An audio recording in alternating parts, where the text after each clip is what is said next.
ಎಲ್ಲರಿಗೂ ನಮಸ್ಕಾರ ರೀ. ಹೆಂಗದಿರಿ? ನಾನು ಶ್ವೇತಾ. ಜಗತ್ನ್ಯಾಗ ನಡೆದಿರೋ ಸುದ್ದಿನ ನಮ್ಮ ಉತ್ತರ ಕರ್ನಾಟಕ ಭಾಷೆದಾಗ ಹೇಳಲಿಕ್ ಬಂದಿನಿ. ಮಸ್ತ್ ಚಾ ಕುಡ್ಕೋತ ಖಡಕ್ ಮಿರ್ಚಿ ಮಂಡಕ್ಕಿ ನೋಡ್ರಿ. ನೋಡಿ ಸುಮ್ ಕುಂದ್ರಬೇಡ್ರಿ. ಮತ್ತ ನಮ್ಮೆಲ್ಲಾ ವಿಡಿಯೋಸ್ಗಳನ್ನ ಲೈಕ್ ಮಾಡ್ರಿ. ನಿಮ್ಗೇನ್ ಅನಿಸ್ತದೆ ಕಮೆಂಟ್ ಮಾಡ್ರಿ. ನಿಮಗೆ ಗೊತ್ತಿದ್ದವ್ರಿಗೆಲ್ಲ ಶೇರ್ ಮಾಡ್ರಿ. ಇನ್ನು ನಮ್ಮ TV Vikrama digital channel subscribe ಮಾಡಿದ್ರಂತೂ ನೆನಪು ಹಾರ್ಬೇಡ್ರಿ. ಯಪ್ಪ ಏನ್ರಿ 2 ದಿನ ಹಿಂಗ್ ಹೋಗ್ ಹಂಗ ಬರೋದ್ರಾಗ ಎಂಥೆಂಥ ಸುದ್ದಿಗಳು ಅಂತೀನಿ. ಅದರಾಗೂ ಈ ಮೂಡಾ ಪ್ರಕರಣ ಅಂದ್ರ ಮೈಸೂರು ಅಭಿವೃದ್ಧಿ ಪ್ರಾಧಿಕಾರದ ಕೇಸ್ ಏನು ದೊಡ್ಡ ಸುದ್ದಿ ಆಗಿತ್ತಲ್ಲ, ಇದ್ರಾಗ ಸಿಎಂ ಸಿದ್ದರಾಮಯ್ಯನವರಿಗೆ ಲೋಕಾಯುಕ್ತ ಪೊಲೀಸರು ಕ್ಲೀನ್ ಚಿಟ್ ಕೊಟ್ಟಿದ್ದು ಬಹಳ ವಿಚಿತ್ರ ಅನ್ಸ್ಬಿಡ್ತು ನೋಡ್ರಿ. ಮೈಸೂರು ಅಭಿವೃದ್ಧಿ ಪ್ರಾಧಿಕಾರ ನಿವೇಶನ ಹಂಚಿಕೆ ಹಗರಣ ಇದು ಎಷ್ಟು ಗದ್ದಲ ಎಬ್ಸಿತ್ತು. ರಾಜ್ಯ ರಾಜಕಾರಣದಾಗ ಅಷ್ಟೇ ಅಲ್ಲ, ಸಾಮಾನ್ಯ ಮಂದಿ ಸಹಿತ ಇದ್ರ ಬಗ್ಗೆ ಎಂಥ ಪರಿಚರ್ಚೆ ಮಾಡ್ಲಿಕ್ಕತ್ತಿದ್ರು. ಇದ್ರದ್ದು ತನಿಖೆ ಮಾಡಿಸಿದಂತ ಲೋಕಾಯುಕ್ತ ಸಿಎಂ ಸಿದ್ದರಾಮಯ್ಯ ಮತ್ತು ಅವ್ರ ಹೆಂಡತಿ ಅವರ ಭಾಮೈದ ಮಲ್ಲಿಕಾರ್ಜುನ ಸ್ವಾಮಿ ಎಲ್ಲರಿಗೂ ಹೋಲ್ಸೇಲ್ ಆಗಿ ಕ್ಲೀನ್ ಚಿಟ್ ಕೊಟ್ಬಿಟ್ಟೈತಿ. ಈ ಕೇಸ್ನ್ಯಾಗ ಸಿದ್ದರಾಮಯ್ಯನವ್ರ ಪಾತ್ರ ಇಲ್ಲ ಅಂತ ಹೇಳ್ಬಿಟ್ಟಾರ. ಹೆಂಗದ ನೋಡ್ರಪ್ಪ. ಅಂದ್ರ ಕಾನೂನಾತ್ಮಕ ಹೋರಾಟದಾಗ ಸಿದ್ದರಾಮಯ್ಯನವ್ರಿಗೆ ಭಾರಿ ದೊಡ್ಡ ಕೆಲವು ಸಿಕ್ಕಂಗ ಆಯ್ತಲ್ಲ ಇದು. ಈ ಪ್ರಕರಣದಾಗ A1 ಆರೋಪಿ ಅಂದ್ರೆ ಮೊದಲನೇ ಆರೋಪಿ ಆಗಿದ್ದಂಥವ್ರು ಸಿಎಂ ಸಿದ್ದರಾಮಯ್ಯನವರು, 2ನೇ ಆರೋಪಿ ಆಗಿದ್ದಂಥವ್ರು ಸಿಎಂ ಹೆಂಡತಿ, ಇನ್ನು 3ನೇ ಆರೋಪಿ ಮಲ್ಲಿಕಾರ್ಜುನ ಸ್ವಾಮಿ, 4ನೇ ಆರೋಪಿ ಯಾರಂದ್ರೆ ಈ ಭೂಮಿ ಮಾರಾಟ ಮಾಡಿದ್ರ ಜಯ ದೇವರಾಜು ಅನ್ನೋಂಥವ್ರು. ಇವ್ರ ಮೇಲೆ ಎಲ್ಲ ಆರೋಪಗಳು ಇತ್ತು. ಆದ್ರ ಈ ಆರೋಪಗಳು ಖರೆ ಅಂತ ಸಾಬೀತಾಗ್ಲಿಕ್ಕ ಸಾಕ್ಷ್ಯಾಧಾರ ಇರ್ಲಿಲ್ಲ ಅಂತ. ಹಿಂಗಾಗಿ ಇದು ಯಾವ್ದು ಪಾತ್ರ ಇಲ್ಲ, ಎಲ್ಲರಿಗೂ ಕ್ಲೀನ್ ಚಿಟ್ ಕೊಟ್ಬಿಟ್ಟಾರ ಲೋಕಾಯುಕ್ತ ಪೊಲೀಸರು. ಈ ದೂರುದಾರ ಸ್ನೇಹಮಯಿ ಕೃಷ್ಣ ಅವ್ರಿಗೇನ್ ನೋಟಿಸ್ ಕೊಟ್ಟಾರಲ್ಲ, ಇದ್ರಾಗ ಇದೆಲ್ಲದ್ರ ಬಗ್ಗೆ ಉಲ್ಲೇಖ ಮಾಡ್ಬಿಟ್ಟಾರ. ಮೂಡಾ ಪ್ರಕರಣ ರಾಜ್ಯದಾಗ ಎಂತ ಪರಿ ಗದ್ಲೆಬ್ಸಿತ್ರಿ. ಮುಖ್ಯಮಂತ್ರಿ ಹೆಂಡತಿ ಒಡೆತನದ್ದು ಅನ್ಲಾದಂಥ ಈ ಒಂದು ಕೃಷಿ ಭೂಮಿಯನ್ನು ಏನ್ ಮಾಡಿದ್ರಂದ್ರ ಮೂಡಾ ವಶಪಡಿಸ್ಕೊಂಡಿತ್ತು. ಅದರ ಬದಲಿಗೆ 14 ನಿವೇಶನಗಳನ್ನ ಪ್ರಮುಖ ಜಾಗದಾಗ ಹಂಚಿಕೆ ಮಾಡಿತು. ಆದ್ರೆ ಇದೆಲ್ಲಾನು ಅಷ್ಟು ಸರಳ ಆಗಿರ್ಲಿಲ್ಲ. ಇದ್ರಾಗ ಅಕ್ರಮ ನಡೆದದ ಅನ್ನುವಂಥದ್ದು ಸುದ್ದಿ. ಹಿಂಗಾಗಿ ಇದು ದೊಡ್ಡ ವಿವಾದ ಆಗಿತ್ತು.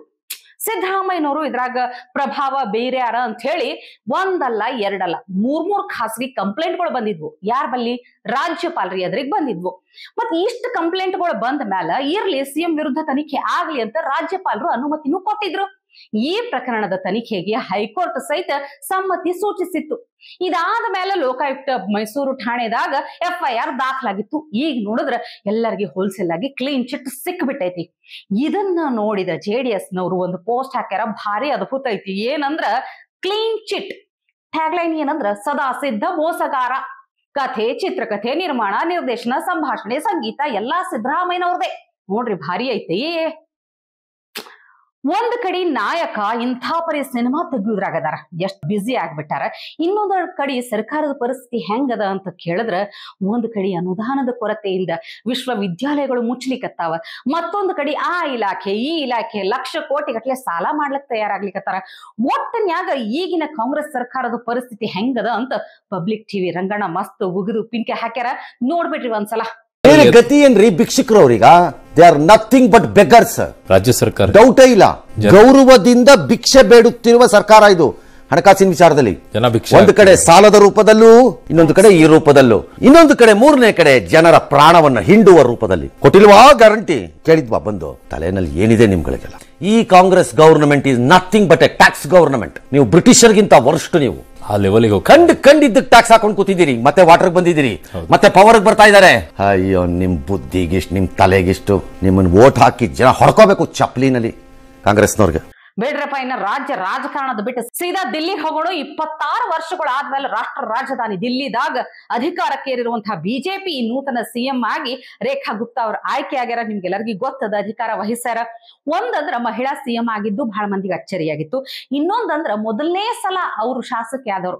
ಆದ್ರೆ ಅವ್ರ ಒಂದಷ್ಟು ವಿಡಿಯೋಗಳು ಈಗ ಸಾಮಾಜಿಕ ಜಾಲತಾಣದಾಗ ವೈರಲ್ ಆಗ್ಬಿಟ್ಟಾವ. ಈ ದಿಲ್ಲಿದಾಗಿರುವಂತಹ ಜವಾಹರ್ಲಾಲ್ ನೆಹರು ಯೂನಿವರ್ಸಿಟಿ ವಿಶ್ವವಿದ್ಯಾಲಯದ ಬಗ್ಗೆ ಮಾತಾಡಿದವ್ರ ಅಭಿಪ್ರಾಯ ವ್ಯಕ್ತಪಡಿಸ್ಯಾರ. ಅದನ್ನು ಮುಚ್ಚಬೇಕು ಅನ್ನೋಂಥದ್ದು ಹೇಳ್ಯಾರ. ಅವ್ರು ಮಾತಾಡಿದ ವೈರಲ್ ಆಗಿದೆ, ನೋಡ್ರಿ ಒಂದ್ಸಲ.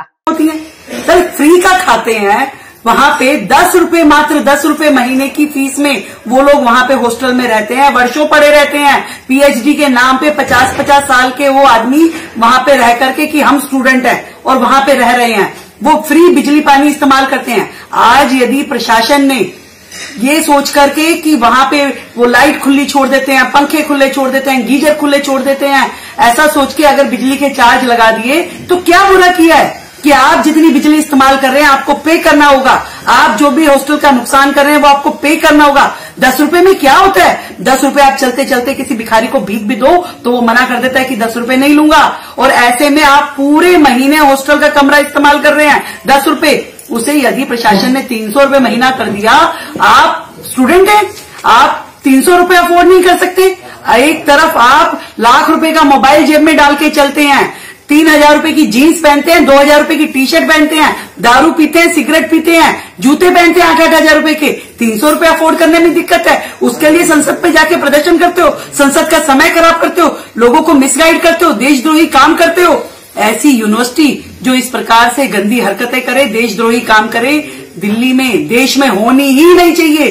तुरंत प्रभाव से इसे बंद कर देना चाहिए ऐसे लोगों को जो हमारे देश के युवाओं को भ्रमित करे। मैं कहती हूं क्यों ना हम सब मिलकर के इनके खिलाफ प्रदर्शन करें कि जेएनयू को हमारे देश में होना ही नहीं चाहिए। ಖರೇದ ಇಲ್ರಿ, ಏನೇನು ಪಾಯಿಂಟ್ಸ್ ಏನೇನು ಅಂಶಗಳು ಹೇಳಾರಲ್ಲ ಅಗದಿ ಸತ್ಯ ಅಂತ ಅನ್ನುವಂಗಾಗ್ಯದ ನೋಡ್ರಿ. ಇನ್ನು ಉತ್ತರ ಪ್ರದೇಶದ ಮುಖ್ಯಮಂತ್ರಿ ಯೋಗಿ ಆದಿತ್ಯನಾಥ್ ಅವರು ಒಂದು ಮಾತು ಸಿಕ್ಕಾಪಟ್ಟೆ ವೈರಲ್ ಆಗ್ಲಿಕ್ಕತ್ತದ. ವಿರೋಧ ಪಕ್ಷದ ನಾಯಕರಾದಂತಹ ರಾಹುಲ್ ಗಾಂಧಿ ಮತ್ತು ಅಖಿಲೇಶ್ ಯಾದವ್ ಇವ್ರಿಬ್ರನ್ನ ಕಂಪೇರ್ ಮಾಡಿ ಟೀಕೆ ಮಾಡಿ ಭಾರಿ ಡೈಲಾಗ್ ಹೊಡೆದಾರ. ಈ ಹೆಂಗಂದ್ರ ರಾಹುಲ್ ಗಾಂಧಿ ಉಪಸ್ಥಿತಿಯಿಂದ ಹೆಂಗ ರಾಷ್ಟ್ರೀಯ ಮಟ್ಟದಾಗ ಬಿಜೆಪಿ ಗೆಲುವು ಖಾತ್ರಿ ಆಯ್ತಲ್ಲ, ಹಂಗೆ ಅಖಿಲೇಶ್ ಯಾದವ್ ಉಪಸ್ಥಿತಿಯಿಂದ ರಾಜ್ಯ ಬಿಜೆಪಿ ಗೆಲುವು ಆಯ್ತು ಅಂತ ಹೇಳ್ಯಾರ.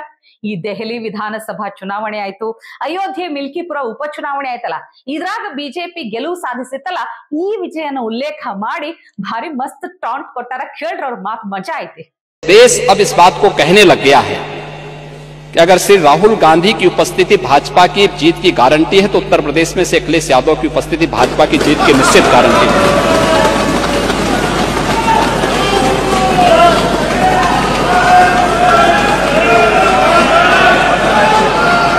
और ये गारंटी उपचुनाव ने दे दिया है, ये उपचुनाव दे चुका हो, ठीक ही बात है।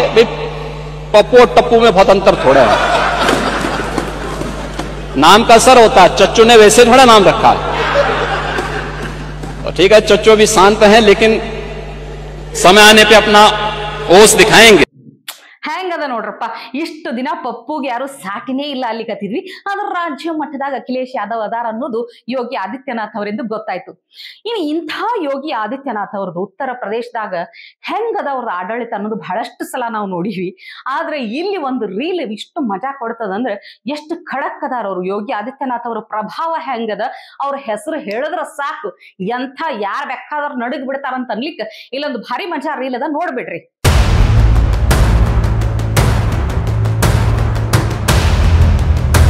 तुमने अपना चेहरा क्यों नहीं ढका है? तुम्हारी इतनी धूप है, उसमें चेहरा कौन ढकेगा? बेकार मुझसे जबान लड़ाती है। जी, सिर्फ चेहरा तो खुला है। तलाक तलाक तलाक। योगी योगी योगी। मजाक मजाक मजाक।